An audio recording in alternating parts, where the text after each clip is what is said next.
വരാനിരിക്കുന്ന ഛത്തീസ്ഗഡ് നിയമസഭാ ഇലക്ഷൻ സട്ട താജ opinion poll survey. 90-അംഗ നിയമസഭയിൽ 54 സീറ്റുകളോടെ BJP-യാണ് ഛത്തീസ്ഗഡ് ഭരിക്കുന്നത്. പ്രധാന പ്രതിപക്ഷമായ കോൺഗ്രസിന് 35 സീറ്റുകളാണുള്ളത്. വരാനിരിക്കുന്ന തെരഞ്ഞെടുപ്പിൽ ഛത്തീസ്ഗഡിലെ ഓരോ ജില്ലകളിലും ഓരോ മുന്നണികൾക്കും വിജയസാധ്യതയുള്ള സീറ്റുകൾ.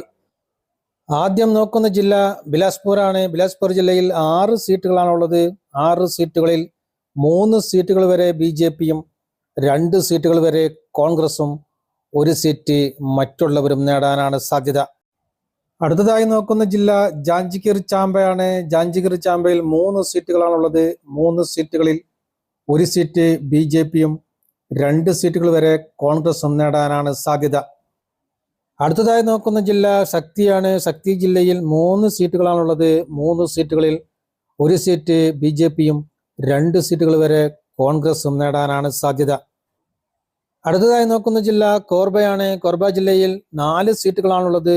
4 സീറ്റുകളിൽ 1 സീറ്റ് BJP-യും 3 സീറ്റുകൾ വരെ കോൺഗ്രസും നേടാനാണ് സാധ്യത. അടുത്തതായി നോക്കുന്ന ജില്ല റായ്ഗഡ് ആണ്. റായ്ഗഡിൽ 4 സീറ്റുകളാണുള്ളത്. 4 സീറ്റുകളിൽ 2 സീറ്റുകൾ വരെ BJP-യും 2 സീറ്റുകൾ വരെ കോൺഗ്രസും നേടാനാണ് സാധ്യത. അടുത്തതായി നോക്കുന്ന ജില്ല മുംഗേലിയാണ്. മുംഗേലിയിൽ 2 സീറ്റുകളാണുള്ളത്. 2 സീറ്റുകളിൽ 2 സീറ്റുകളും BJP നേടാനാണ് സാധ്യത. കോൺഗ്രസിനോ മറ്റു കക്ഷികൾക്കോ അവിടെ സീറ്റുകൾ നേടാൻ സാധ്യതയില്ല. അടുത്തതായി നോക്കുന്ന ജില്ല ഗോറല്ലയാണ്. ഗോറല്ലയിൽ 1 സീറ്റാണുള്ളത്. 1 സീറ്റ് കോൺഗ്രസ് സഖ്യം നേടാനാണ് സാധ്യത. BJP-ക്കോ മറ്റു കക്ഷികൾക്കോ അവിടെ സീറ്റുകൾ നേടാൻ സാധ്യതയില്ല. അടുത്തതായി നോക്കുന്ന ജില്ല റായ്പൂരാണ്. റായ്പൂരിൽ 7 സീറ്റുകളാണുള്ളത്. 7 സീറ്റുകളിൽ 5 സീറ്റുകൾ വരെ BJP-യും 2 സീറ്റുകൾ വരെ കോൺഗ്രസും നേടാനാണ് സാധ്യത. അടുത്തതായി നോക്കുന്ന ജില്ല ബലോഡ ബസാർ ആണ്. ബലോഡ ബസാറിൽ 4 സീറ്റുകളാണുള്ളത്. 4 സീറ്റുകളിൽ 1 സീറ്റ് BJP-യും 3 സീറ്റുകൾ വരെ കോൺഗ്രസും നേടാനാണ് സാധ്യത. അടുത്തതായി നോക്കുന്ന ജില്ല മഹാസമുന്ദാണ്. മഹാസമുന്ദിൽ 4 സീറ്റുകളാണുള്ളത്. 4 സീറ്റുകളിൽ 2 സീറ്റുകൾ വരെ BJP-യും 2 സീറ്റുകൾ വരെ കോൺഗ്രസും നേടാനാണ് സാധ്യത. അടുത്തതായി നോക്കുന്ന ജില്ല ധംതാരിയാണ്. ധംതാരിയിൽ 3 സീറ്റുകളാണുള്ളത്. 3 സീറ്റുകളിൽ 2 സീറ്റുകൾ വരെ BJP-യും 1 സീറ്റ് കോൺഗ്രസും നേടാനാണ് സാധ്യത. അടുത്തതായി നോക്കുന്ന ജില്ല ഗരിയാബന്ദ് ആണ്. ഗരിയാബന്ദിൽ 1 സീറ്റാണുള്ളത്. 1 സീറ്റ് BJP നേടാനാണ് സാധ്യത. കോൺഗ്രസിനോ മറ്റു കക്ഷികൾക്കോ അവിടെ സീറ്റുകൾ നേടാൻ സാധ്യതയില്ല. അടുത്തതായി നോക്കുന്ന ജില്ല ദുർഗ് ആണ്. ദുർഗ് ജില്ലയിൽ 6 സീറ്റുകളാണുള്ളത്. 6 സീറ്റുകളിൽ 3 സീറ്റുകൾ വരെ BJP-യും 3 സീറ്റുകൾ വരെ കോൺഗ്രസും നേടാനാണ് സാധ്യത. അടുത്തതായി നോക്കുന്ന ജില്ല രാജ്നന്ദ്ഗാവ് ആണ്. രാജ്നന്ദ്ഗാവിൽ 4 സീറ്റുകളാണുള്ളത്. 4 സീറ്റുകളിൽ 3 സീറ്റുകൾ വരെ BJP-യും 1 സീറ്റ് കോൺഗ്രസും നേടാനാണ് സാധ്യത. അടുത്തതായി നോക്കുന്ന ജില്ല കബീർ ഡാം ആണ്. കബീർ ഡാമിൽ 2 സീറ്റുകളാണുള്ളത്. 2 സീറ്റുകളിൽ 2 സീറ്റുകളും BJP നേടാനാണ് സാധ്യത. കോൺഗ്രസിനോ മറ്റു കക്ഷികൾക്കോ അവിടെ സീറ്റുകൾ നേടാൻ സാധ്യതയില്ല. അടുത്തതായി നോക്കുന്ന ജില്ല ബേമതര ആണ്. ബേമതരയിൽ 3 സീറ്റുകളാണുള്ളത്. 3 സീറ്റുകളിൽ 1 സീറ്റ് BJP-യും 2 സീറ്റുകൾ വരെ കോൺഗ്രസും നേടാനാണ് സാധ്യത. അടുത്തതായി നോക്കുന്ന ജില്ല ബാലോഡാണ്. ബാലോഡിൽ 3 സീറ്റുകളാണുള്ളത്. 3 സീറ്റുകളിൽ 3 സീറ്റുകളും കോൺഗ്രസ് സഖ്യം നേടാനാണ് സാധ്യത. BJP സഖ്യത്തിനോ മറ്റു കക്ഷികൾക്കോ അവിടെ സീറ്റുകൾ നേടാൻ സാധ്യതയില്ല. അടുത്തതായി നോക്കുന്ന ജില്ല ഗൈരാഗഡ് ആണ്. ഗൈരാഗഡിൽ 1 സീറ്റാണുള്ളത്. 1 സീറ്റ് BJP സഖ്യം നേടാനാണ് സാധ്യത. കോൺഗ്രസിനോ മറ്റു കക്ഷികൾക്കോ അവിടെ സീറ്റുകൾ നേടാൻ സാധ്യതയില്ല.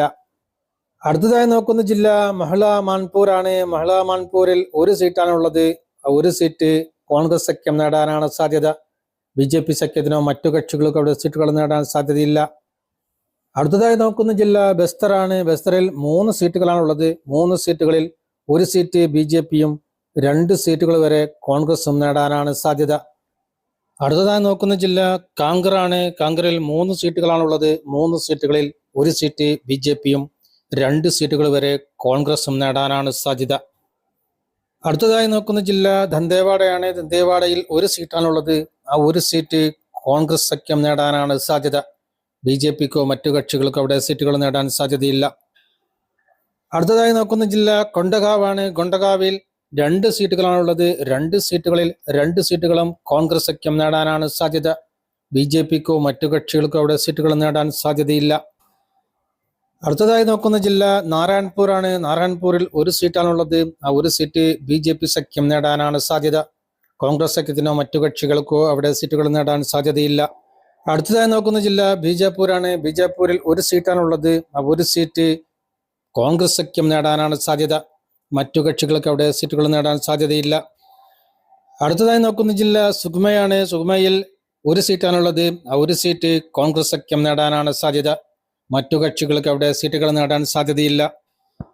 അടുത്തതായി നോക്കുന്ന ജില്ല സർഗുജയാണ്. സർഗുജയിൽ 3 സീറ്റുകളാണുള്ളത്. 3 സീറ്റുകളിൽ 2 സീറ്റുകൾ വരെ BJP സഖ്യവും 1 സീറ്റ് കോൺഗ്രസ് സഖ്യവും നേടാനാണ് സാധ്യത. അടുത്തതായി നോക്കുന്ന ജില്ല സൂരജ്പൂർ ആണ്. സൂരജ്പൂരിൽ 3 സീറ്റുകളാണുള്ളത്. 3 സീറ്റുകളിൽ 2 സീറ്റുകൾ വരെ BJP സഖ്യവും 1 സീറ്റ് കോൺഗ്രസ് സഖ്യവും നേടാനാണ് സാധ്യത. അടുത്തതായി നോക്കുന്ന ജില്ല ബൽറാംപൂരാണ്. ബൽറാംപൂരിൽ 3 സീറ്റുകളാണുള്ളത്. 3 സീറ്റുകളിൽ 1 സീറ്റ് BJP സഖ്യവും 2 സീറ്റുകൾ വരെ കോൺഗ്രസ് സഖ്യവും നേടാനാണ് സാധ്യത.